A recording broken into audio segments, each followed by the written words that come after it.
Today I'm going to show you how to draw and paint realistic eyes in watercolor. There are two ways of doing this. Either you draw the eyes on its own without any relation to other structures of the eyes.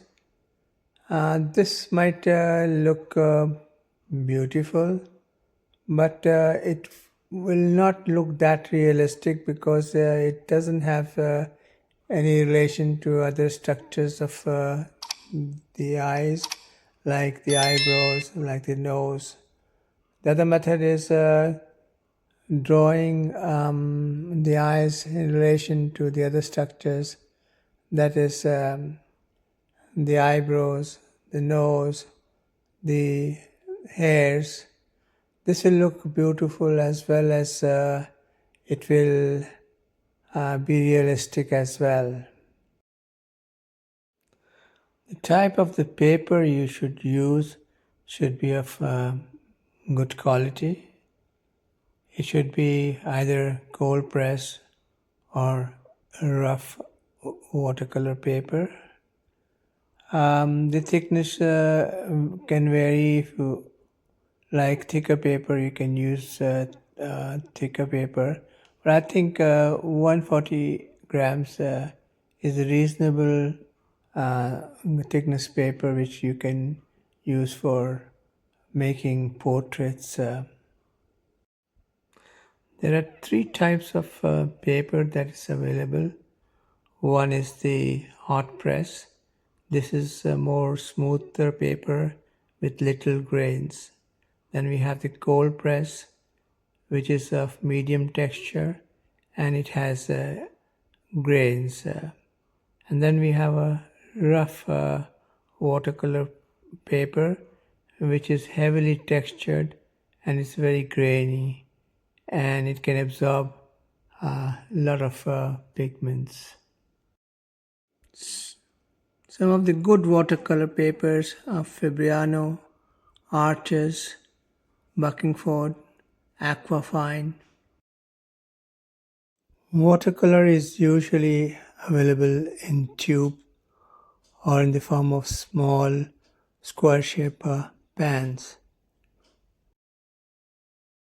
Tubes are usually 7 ml or the larger tubes are 15 ml and the pans are either half pan or full pan. Transparent watercolors are much better than opaque watercolors, so you should always try to buy transparent watercolors. You will find hundreds of shades of watercolor in the market, but all you need is about maybe 7 or 8 watercolor for most of your paintings. There are 3 primary colors. They are red, blue and green. By mixing these colors on the paper, you can make a lot of other colors which you might require. There are a lot of technique for watercolor, but the 3 main technique that I use is wet and wet technique. Wet and wet technique, the paper is wet and as well as the paint you mix is also wet.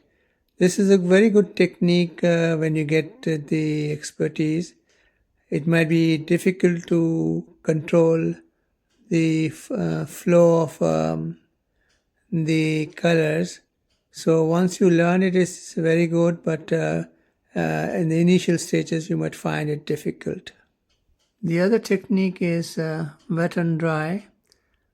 In wet and dry, the paper is wet and the colors you apply on the wet paper is usually without any water, so it is dry.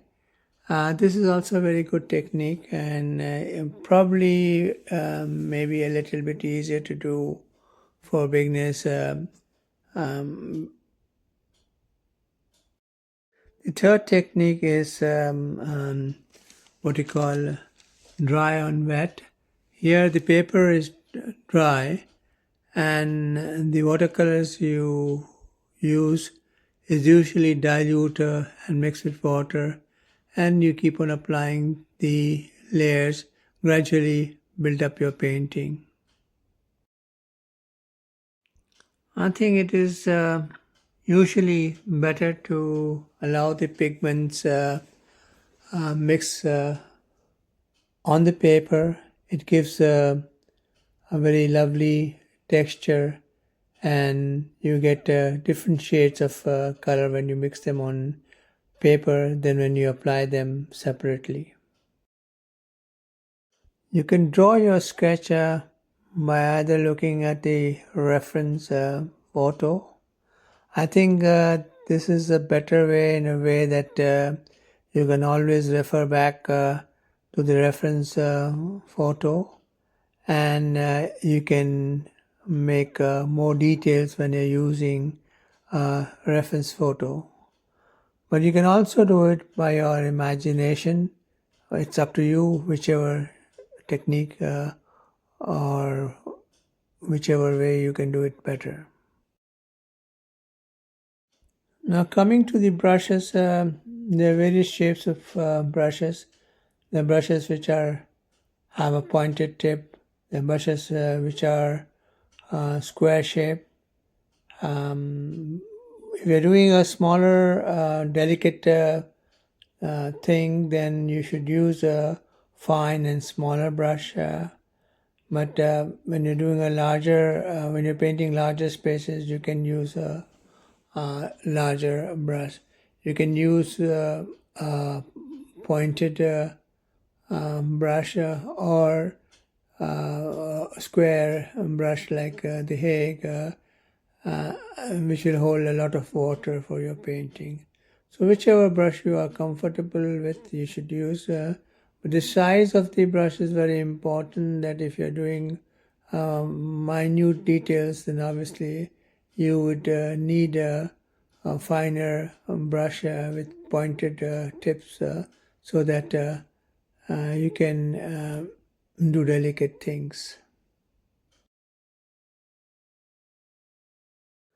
And probably this is what I wanted to say mostly. Now, probably you can look at the realistic painting of the eye and enjoy it. Thank you very much.